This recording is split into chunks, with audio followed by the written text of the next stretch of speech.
I just sold all my bitcoins. Hey everyone, and welcome back to another video. My name is Untitled Chapter, and if you're new here, welcome to the channel.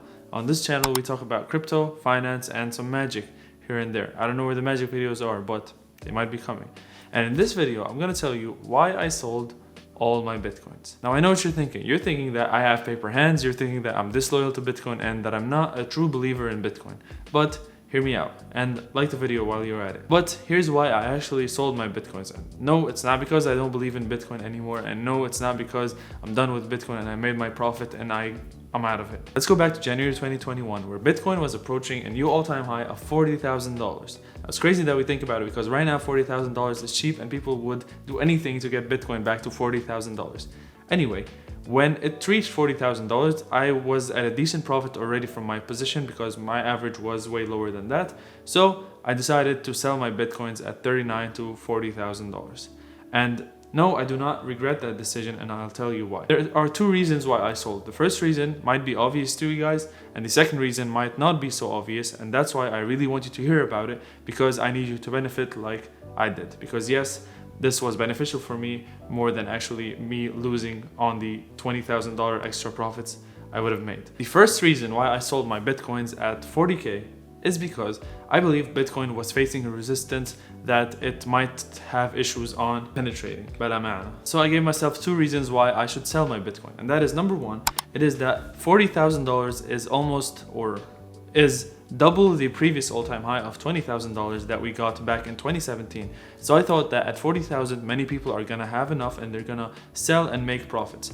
And the other reason is because $40,000 is a huge psychological number and many people actually take profits at this point. So I wanted to be ahead of the curve and sell before them. So I placed a sell order between $39,000 and $40,000. I don't know the exact number, but it's somewhere in between. Now, after it reached $40,000, it did drop down to $30,000, which is good in my opinion. I could have bought back cheaper, but I did not buy any more bitcoins after I sold. Now, I could have bought more bitcoins as it dropped from $40,000 down to $30,000, but I did not, and here's why. Bringing us to the second reason why I sold all my bitcoins, and that is the crypto money flow cycle. I got introduced to the crypto money flow cycle on Twitter by someone called Direct Capital. He has great analysis on crypto in general, and this one really blew my mind. And what essentially the crypto money flow cycle is, it's exactly what it sounds like. It's how money flows in the crypto space. Now, if that doesn't make sense to you guys in the beginning, please stick with me because I'm gonna explain it as simply as possible. Essentially, the money flow cycle starts at the top, which is fiat. Fiat are the currencies that we use every day, such as US dollars, euros, British pounds, all of those stuff. So it is what the money we use and the money we actually use to buy Bitcoin. Then after fiat, the money goes down into Bitcoin. People start hearing about Bitcoin and people start buying Bitcoin, and the money flows from fiat down to Bitcoin. After Bitcoin rises in price and there's euphoria and excitement in the market, like we're seeing right now, money flows from Bitcoin to more riskier coins, or altcoins for that matter. Altcoins basically are alternate coins. It's just a fancy word of saying any coin other than Bitcoin. So money flows from Bitcoin to altcoins, starting with the large cap coins, which are basically any coin with a market cap of more than $10 billion. There are plenty of them right now. For example, Litecoin, Ethereum, and now I can't believe I'm saying this, Dogecoin. All of those are large cap coins because they have a market cap of more than $10 billion. After money flows into large cap coins, money flows down to mid cap coins, which are basically coins with market caps between $1 and $10 billion. Example for these coins are Neo, IOTA, Aave. These are coins I don't really talk about, but these are basically mid cap coins. After that, money flows down into smaller cap coins. Now, here's where the market is at its peak excitement and peak euphoria and peak risk taking. Everyone is so excited. Everyone wants to find the new 1000x coin. The coin is going to take us to the moon or to get us rich. And now money flows into the smaller cap coins, which are coins that have a market cap of less than $1 billion.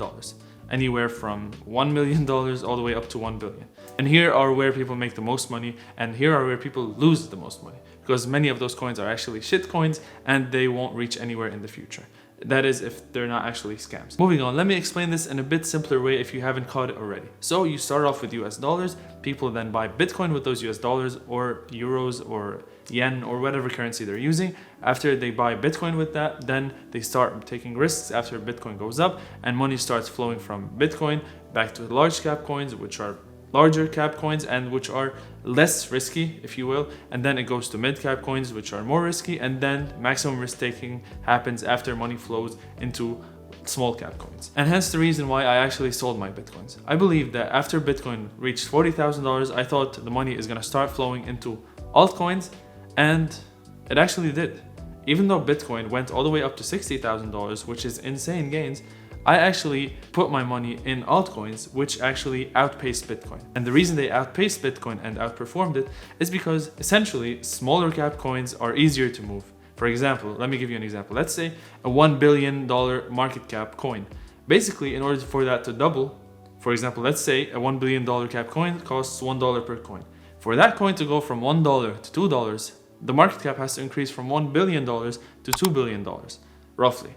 And for Bitcoin to double in price at the current market cap, right now, Bitcoin's market cap is $1 trillion. For that to double, we're gonna need $1 trillion for the price of Bitcoin to go from 55K, if it's at 55K right now, up to $110,000, roughly, because you're gonna have to factor in all the Bitcoins that are being mined and all that stuff. That's the reason why altcoins have a potential of giving you more gains against Bitcoin. And that was the case. I actually increased my Bitcoin position by about 20%. And I do believe that there's way more room for altcoins to grow. And that's the reason why right now I am not positioned in Bitcoin, but only in altcoins. However, ultimately, I love Bitcoin, and all that money that I'm getting from altcoins, or most of it, is gonna be pumped back into Bitcoin, because as the cycle moves, after small caps, we go back to Bitcoin. Now, keep in mind that I'm exposed to all three of those categories. I'm exposed to large caps, to mid caps, and to small caps. So make sure to keep in mind that small caps are the riskiest of the bunch, so you probably don't want to allocate a big portion of your portfolio into small caps, but maybe put more into large caps such as Ethereum, because as we already know, Ethereum is actually somewhat safe compared to other coins. And it's funny that safe in crypto is where a coin moves probably less than 10% in a few minutes.